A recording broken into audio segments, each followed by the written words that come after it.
Hello, everyone, and thank you for joining us for tonight's Rookie Series webinar session, Intro to Wheelchair Lacrosse. So we've reserved time at the end of the webinar for a question and answer portion. So if you have questions throughout, feel free to put them in the chat or in the Q&A section at the bottom of the screen, and we will just jump right in here. So the purpose tonight is to provide some general information about our organization, who can participate in adaptive sports, as well as different interscholastic and community-based programs that we offer. And then we'll get into more specific information about the sport of wheelchair lacrosse itself, as well as participation opportunities with us. And then if you are interested in getting involved in our program, we'll provide the practice and competition schedule. And we'll also have an opportunity to hear from a current athlete and answer any questions you might have. So my name is Brooke Keeber. I'm a program manager with Adaptive Sports Ohio for Wayne County programs. And then with me is Brett Followay. He's our director of equipment operations and is also a program manager. And then we're excited to have Adam Page on as a guest speaker. He is a three-time Paralympian in sled hockey and also a competitive wheelchair lacrosse player. We'll start out with just a basic introduction to our organization. We are a nonprofit that provides a variety of community-based and interscholastic sports opportunities throughout Ohio. We were founded in 2009 by Lisa Followay, and the idea for the organization was inspired by her son Casey, who was born with spina bifida. Casey was always active as a child and loved sports growing up, and he wanted the chance to play just like his peers. So when Lisa discovered how playing adaptive sports immensely benefited Casey, she felt that others with physical disabilities should have that same opportunity to experience those benefits. So that's when Adaptive Sports Ohio was born. And our mission is to remove barriers to ensure that individuals with physical disabilities have a chance to play and utilize sport to elevate ability and empower futures. We are headquartered in Worcester, Ohio, but also have satellite offices in Cleveland and Youngstown. And then we have active programming in 6 Ohio counties, including Wayne, Cuyahoga, Mahoning, Lucas, Stark, and Summit counties. And through our various interscholastic opportunities and annual summer camp, our reach is really statewide. A common question that we get is, who are adaptive sports for? Who's eligible to participate? Generally, we say that adaptive sports are for individuals with a physical disability that limits their ability to participate in a typical sport. So some examples of common disability types of athletes in our programs include spinal cord injuries, spina bifida, amputees, individuals with visual impairments, cerebral palsy, scoliosis, and that list is definitely not comprehensive. There's many others, but just gives you an idea of some of the athletes in our programs. And then a common misconception with a lot of our sports is that you have to be an everyday wheelchair user to participate. Even though a sport like wheelchair lacrosse uses a manual sports chair, many of our athletes are not everyday wheelchair users. And then adaptive sports modify typical sports just by adding a piece of equipment or modifying a playing rule. So if there's a typical sport that you enjoy, it can most definitely be modified to become an adaptive sport. We offer a variety of different community-based and interscholastic programs. Community-based programs are those that are open to all ages and disabilities. For most programs, we offer both competitive and recreational opportunities, just depending on your goals with the sport, whether you want to be more recreational and do it for fun and for exercise. You can do that with any of our programs. We also have opportunities to compete and travel with us to different tournaments with many of our programs. With all sports, the equipment is provided. We have a large inventory of equipment that we transport to and from practices. And then the sports we offer do vary by location. Interscholastic programs are school-based. These provide an opportunity for students with a physical disability to represent and compete for their school teams. So we've started up wheelchair basketball programs in different school districts around Ohio. And then we also assist athletes with getting involved in their track and field programs by loaning out racing chairs and equipment, as well as providing a training for athletes and coaches, and then provide support throughout the season. And here is our Rookie Series webinar schedule. So our next session is going to be on July 7th, and that's wheelchair softball. So stay tuned for more information on that. And then I'm going to hand it over to Brett, and he's going to provide an introduction to wheelchair lacrosse.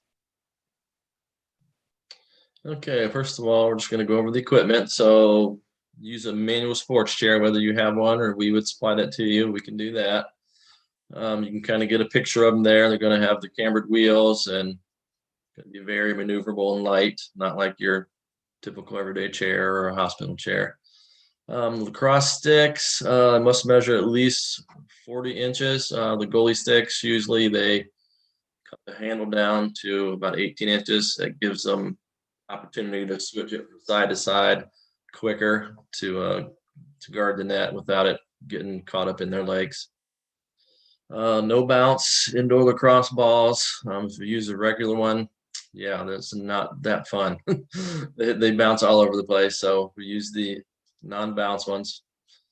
And then your protective gear, it's your typical helmet, gloves, shoulder pads, elbow pads, and then you definitely want to wear the knee or shin guards if you don't have any feeling and you get hit with one of those balls and then you get an injury you don't even know about. So, and if you do have feeling, you don't want to get hit with a lacrosse ball. And that happened to me today. So yeah. So those are protective gear you want to wear. Those balls are hard and they do come in fast. The goal, 4x4 box lacrosse size, a little bit smaller than your typical stand-up net. The rules, it is played on a roller hockey rink or a hard surface box lacrosse rink.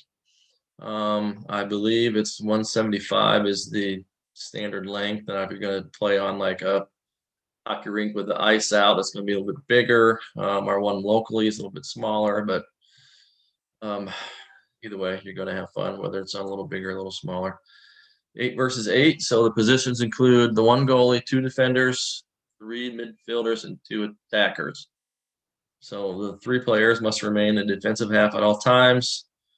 2 players must remain in the offensive half at all times. So then substitutions are done on the fly, do not require a stoppage of play.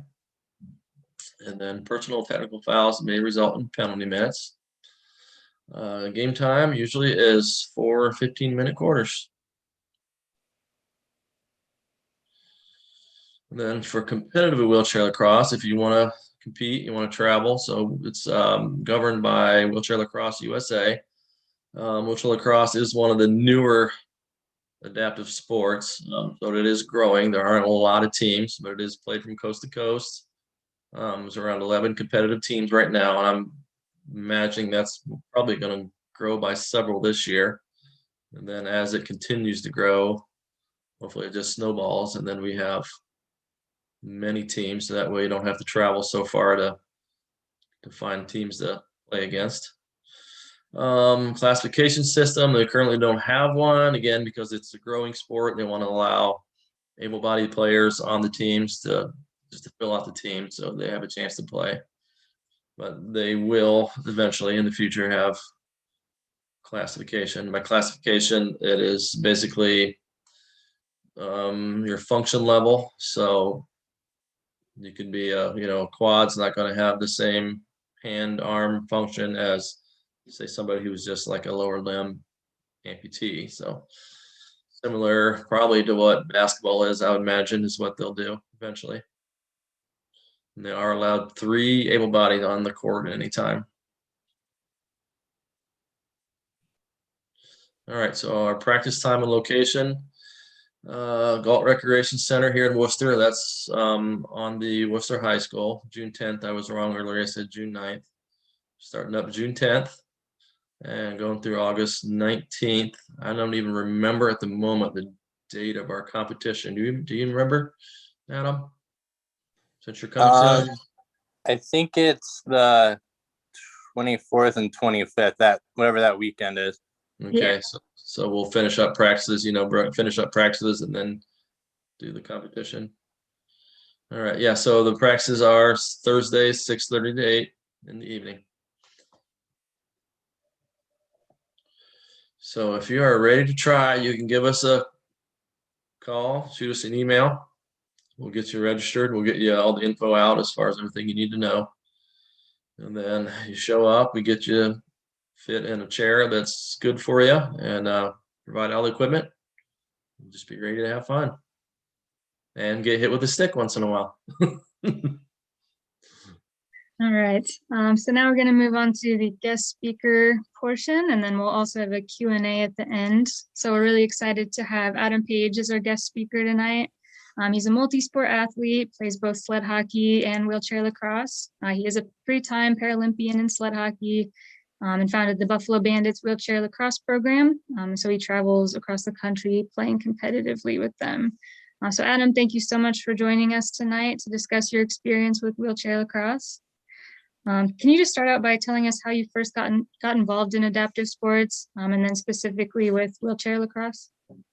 Yeah. So, growing up here in Buffalo, I loved hockey and watching the Sabres, and went to my first Sabres game when I was 3 years old with my dad. And, just something about the game I really loved. And, being born with spina bifida, that's my disability, obviously didn't allow me to compete at stand-up hockey. So for a while, there really wasn't any sort of like sled hockey or hockey that like we were aware of at the time. So I did everything from karate to challenger baseball, skiing, really anything I could get my hands on. My parents got me involved, and then we found sled hockey. There was a flyer on the wall at a doctor's appointment, and when I was 6 years old, I went out and tried it and loved it,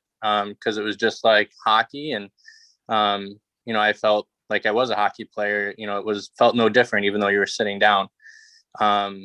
So did that for, I'm still playing now, but so 20 something years. And then obviously on the US team for 12 years. And, I doing that for 12 months out of the year when I started at the age of 15 on the team. And, after I kind of knew that maybe my time was going to be up on the national team, we started our foundation that started out as a sled hockey foundation. And that was specifically for that. And then we realized not everybody's going to like sled hockey. And about 2-3 years ago, we rebranded and became the Greater Buffalo Adaptive Sports Foundation and expanded. And wheelchair lacrosse was one of those programs that we decided to put under our foundation. And I think we're up to about 10 different sports now that we're going to be working on, either that we currently have or that like are in the works. And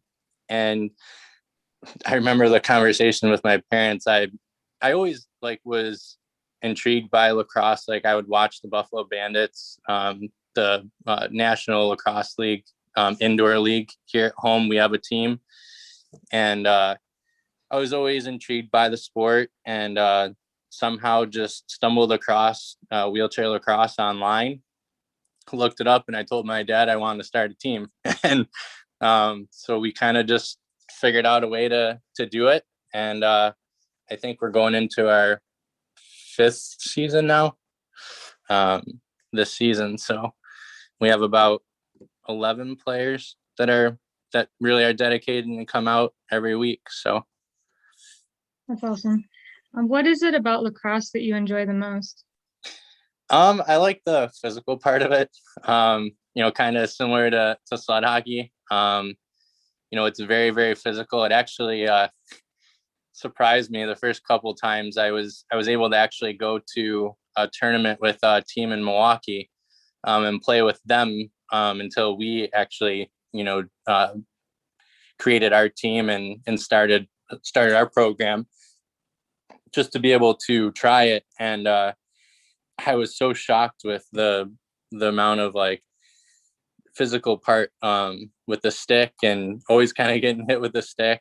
It was a lot different than sled hockey, where you're getting hit in the shoulder, or checking that way. You're getting checked all the time with the stick. So it was a big adjustment in that aspect, but now I love it.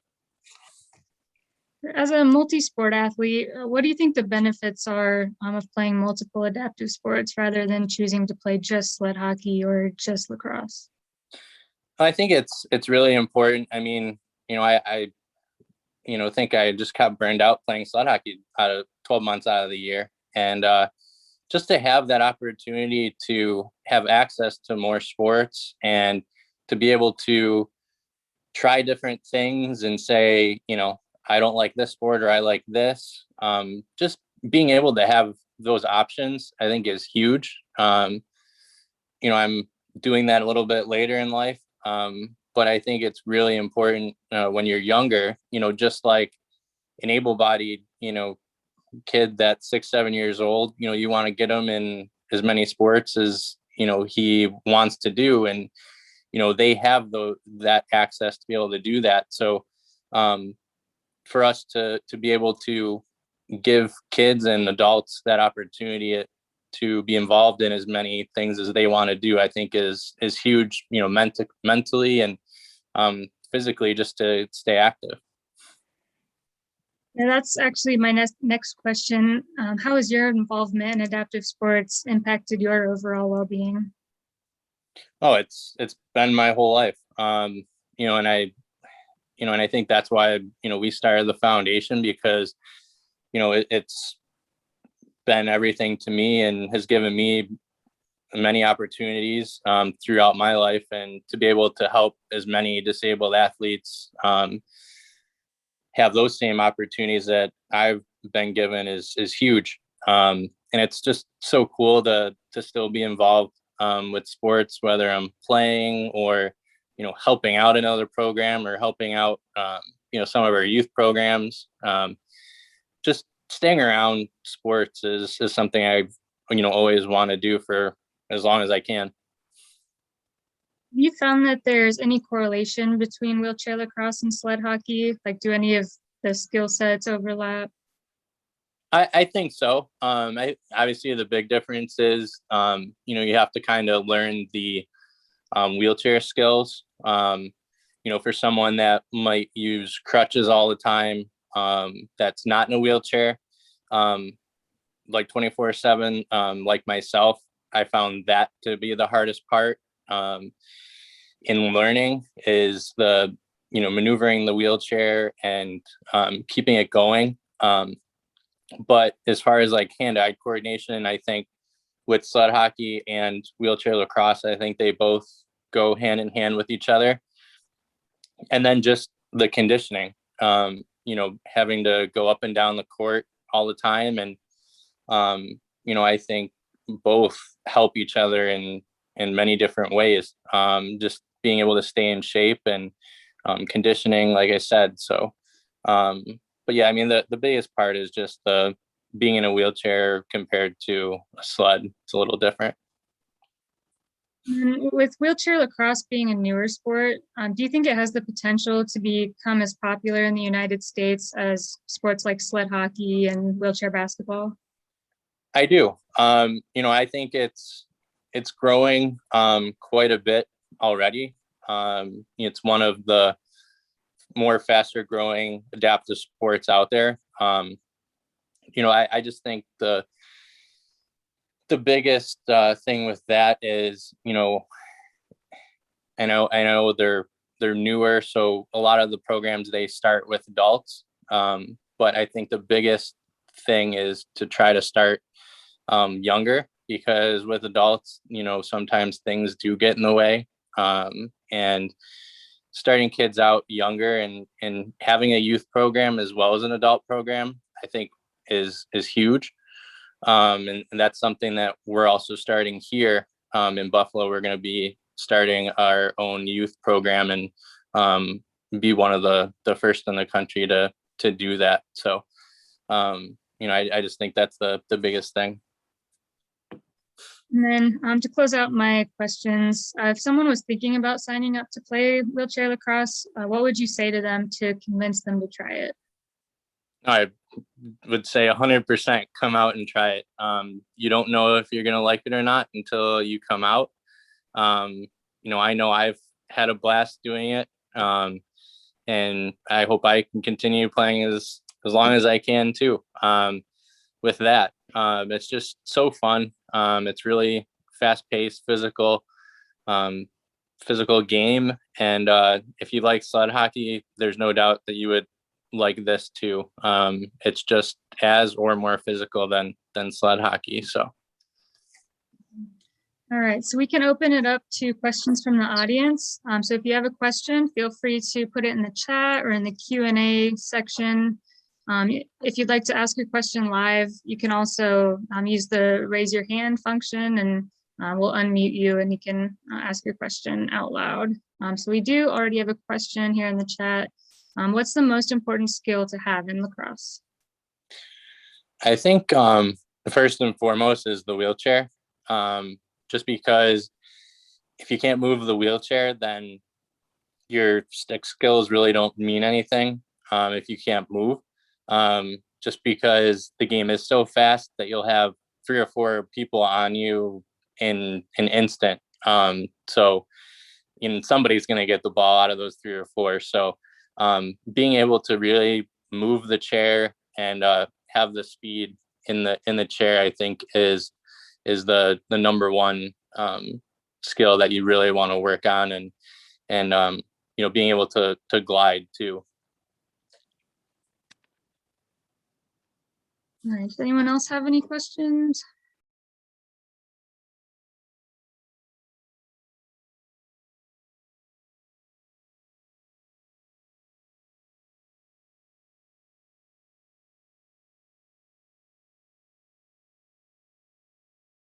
Doesn't look like it. All right, I'm going to put up our contact information there on the screen.